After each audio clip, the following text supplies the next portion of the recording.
మహాభారతం, రామాయణం లాంటివన్నీ కూడా వేదాల కన్నా ముందు రాతపూర్వకంగానే వచ్చేవి కానీ, అవన్నీ జరిగినవి కాదు అనని అంటున్నారు. దాంట్లో ఎంతవరకు నిజ నిజాలున్నాయి? ఆ!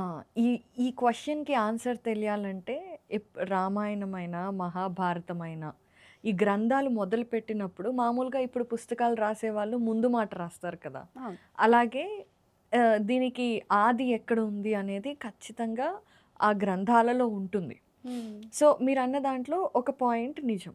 ఏంటి అంటే మహాభారతం, రామాయణం ఓకే. ఈ 2 కూడా లిపి లేనప్పుడు వచ్చినవి.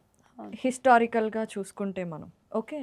సో, అలా కూడా మనకి మహాభారతంలో వ్యాసుడు మహాభారతం అంతా అయిపోయిన తరువాత అసలు ఇదంతా అయిపోయిన తర్వాత ఒకరోజు మెడిటేషన్ చేస్తూ ఉంటే మొత్తం ఆయనకి మెడిటేషన్‌లో ఇదంతా ఒక్కసారి ఆ ఫ్లాష్‌బ్యాక్ అంతా రీల్‌లాగా తిరుగుతదనమాట. అప్పుడు అనిపిస్తుంది వ్యాసుడికి, అరే! ఇంత అద్భుతమైన విషయాలు జరిగాయి కదా! భగవంతుడు శ్రీకృష్ణుడు నడియాడాడు కదా! భగవద్గీత చెప్పాడు కదా అర్జునుడికి. మరి పాండవుల గురించి, శ్రీకృష్ణుడు వాళ్ళకి బోధించిన విధానం గురించి, వాళ్ళు విజయ పదంలో నడిచిన విధానం గురించి, ధర్మరాజు ధర్మాన్ని ఎలా ఆచరించాడు అనే విషయాల గురించి, ఇకపై వచ్చే జనాలకి, ప్రజలకి తెలియాలి కదా! అని అనుకుంటాడు. హ్మ్. అప్పుడేం చేస్తాడంటే మహాభారతం అప్పట్లో రాయరు. హ్మ్. ఓకే. వాళ్ళకి వచ్చేస్తుందనమాట అలాగా. వచ్చినప్పుడు ఏం చేస్తాడంటే, ఇక్కడ కింద ఆబ్వియస్‌గా అప్పుడు ఇదంతా ఉంది కదా! సో, ఇక్కడ ఎవరో నేను చెప్తే కష్టం అండి అని బ్రహ్మదేవుడికి పూజ చేస్తాడు. హ్మ్.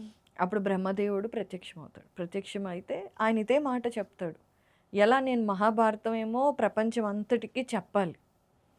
కానీ మరి ఎలా చెప్పాలి నేను? నాకు ఆ వే తెలియట్లేదు అని.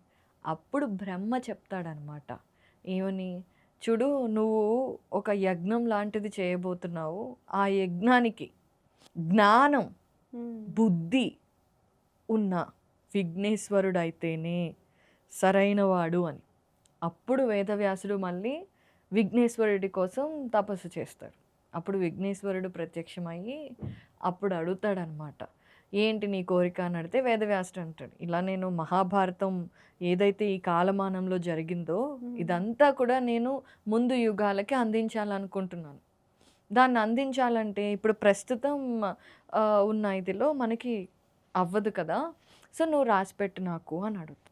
అప్పుడు విఘ్నేశ్వరుడు ఒక కండిషన్ పెడతాడనమాట. హ్మ్. సరే పర్వాలేదు నేను విఘ్నేశ్వరుడు అంటే ఏంటంటే గణాలన్నిటికి అధిపతి. అందుకని గణపతి అంటాం మనం. హ్మ్. ఓకే. ఆయన మెయిన్ బుద్ధి, సూక్ష్మ లక్షణాలు చాలా ఎక్కువుంటాయి.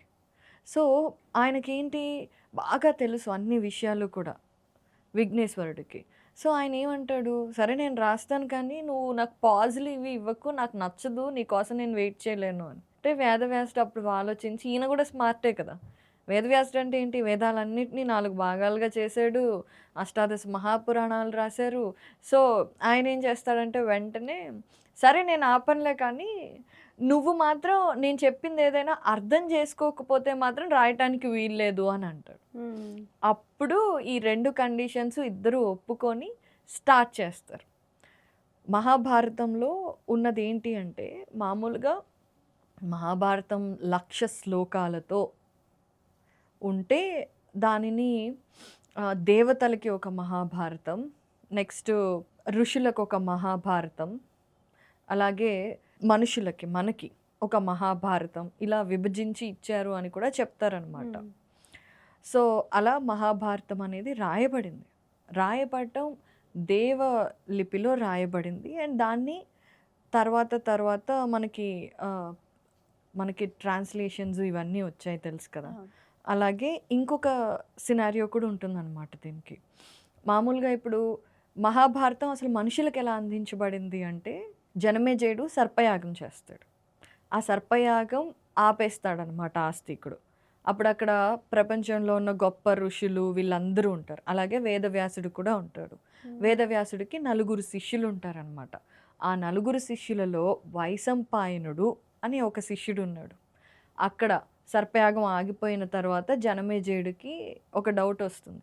అసలు మా పూర్వీకులు జనమేజయుడు ఎవరంటే పాండవులకి అభిమన్యుడు ఉంటాడు కదా, పాండవులకి కొడుకు అభిమన్యుడు, అర్జునుడి కొడుకు. ఓకే, అభిమన్యుడి కొడుకు పరీక్షిత్తు, పరీక్షిత్తు కొడుకు జనమేజయుడు. ఇలా వాళ్ళ జనమేజయుడికి మా తాత ముత్తాతలు ఎలా బ్రతికారు, అసలు వాళ్ళ రాజ్యాన్ని ఎలా పాలించారు నాకు తెలుసుకోవాలని ఉంది అని అంటే, అప్పుడు వేదవ్యాసుడు ఆయన నలుగురు శిష్యులు అటు ఇటు కూర్చుంటారు. అప్పుడు ఋషులు ఎక్కడికి వెళ్ళినా వాళ్ళ శిష్యులు కూడా ఉండేవాళ్ళు కదా. సో అప్పుడు వైశంపాయనుడికి చెప్తాడు, చూడు పూర్వీకులు ఎలా బ్రతికారో తెలుసుకోవాలనుకుంటున్నాడు, నీకు మహాభారతం చెప్పాను కదా, మహాభారతం చెప్పు జనమేజయుడికి అని. ఓకే, అలా. సో ఒకప్పుడు కోర్స్ మహాభారతం లిఖించబడింది దేవలిపిలో, విఘ్నేశ్వరుడు రాశాడు, ఇందులో ఏమీ డౌట్ లేదు. అండ్ సెకండ్ పాయింట్, మహాభారతం జరిగే టైంకి మనకి లిపి లేదు కదా అనే ఒక వర్షన్ ఉంది కదా. లిపి లేకపోయినా అప్పట్లో జ్ఞానం అనేది, ఇది అందరికీ తెలుసు, సనాతన ధర్మం మన పూర్వ సంపద ఏంటంటే ఎక్కడ రాసి పెట్టడంలో లేదు. ఇప్పుడు నాకు ఒక విషయం తెలుసు, నేను ఒక శ్లోకం నాకు గురువుగారు నేర్పించారు, దాన్ని నేను బై హార్ట్ చేయను, లేదంటే ఇంపోజిషన్ రాయను, నా మనసులోనే నేను దాన్ని పదే పదే నిలుపుకుంటాను అనమాట. సో అలా మహాభారతం కూడా వేదవ్యాసుడికి తను జ్ఞానం ద్వారా మెడిటేషన్లో కూర్చున్నప్పుడు ఎలా అయితే మొత్తం తెలుసుకున్నాడో, ఆయన మహాభారతం సమయంలో ఉన్నాడు కానీ అదంతా ఒకేసారి తెలుసుకున్నాడు మెడిటేషన్లో కూర్చున్నప్పుడు. దానినే అతని శిష్యులకి చెప్పాడు, ఆ శిష్యులు దాన్ని అలాగే భద్రపరుచుకొని అది జనమేజయుడికి సర్పయాగం టైంలో చెప్పారు. అలా అలా అలా వచ్చింది. ఒకప్పుడు లిపి, అసలు ఇప్పుడు కూడా మనకి లిపి అవసరం లేదు, ఎందుకంటే మనకున్న సంపద అంతా కూడా శ్లోకాలు ఇలా ఏవైతే ఉన్నాయో అవన్నీ కూడా సంస్కృతం నేర్చుకుంటే, సంస్కృతంతో పాటు మనకి జ్ఞాపక శక్తి, ధారణ శక్తి, ఈ రెండు ఖచ్చితంగా వస్తాయి. అవి వచ్చిన తర్వాత మనం ఏది రాస్తేనే గుర్తుంటుంది అని మనకి చిన్నప్పుడు చాలాసార్లు రాయించేవాళ్ళు కదా. నో, అలా కాదు. ధారణ శక్తి అలాగే మనకి సంస్కృతం వస్తే ఖచ్చితంగా దాంతోపాటు జ్ఞాపక శక్తి కూడా పెరుగుతుంది. సో ఇప్పుడు చాలామంది సంస్కృతం నేర్చుకోవడానికి ఇంట్రెస్ట్ చూపిస్తున్నారు, సంస్కృతం నేర్చుకుంటున్నారు కూడా.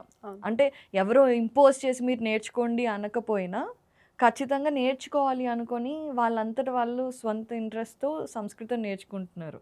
సో సంస్కృతం నేర్చుకుంటే 2 బెనిఫిట్స్ ఉంటాయి. ఒకటి, ఇప్పుడు నేను మహాభారతం గురించి నేను చెప్తున్నాను, నేను ఎవరో చాలామంది ఆడియన్స్కి కూడా తెలియదు కదా.